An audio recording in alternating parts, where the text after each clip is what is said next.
ফল একটা ঘাড়ে আর একটা হাতে আনার চেষ্টা করতেছে। হাতে আনা কিন্তু সম্ভব কিনা জানি না, বেশিক্ষণ আনতে পারবে না, কারণ ফলের ভিতরে অনেক প্রচণ্ড কাটা, অনেক বেশি পরিমাণে কাটা।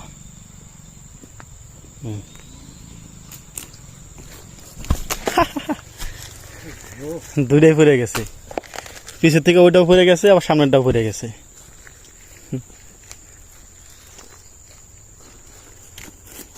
গাড়ি ঢুকালে তো পারতেন।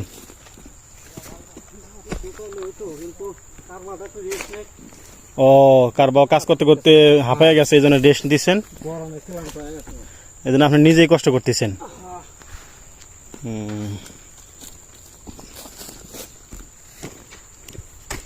কারণ এই জ্বালানটার মধ্যে, এই বাগানের ভিতরে পানি নাই, দেখেন পানি দেওয়া হয় নাই, মোষ প্রচুর ক্লান্ত হয়ে গেছে, মানুষও কিন্তু একবারে সারা শরীর ভিজে গেছে।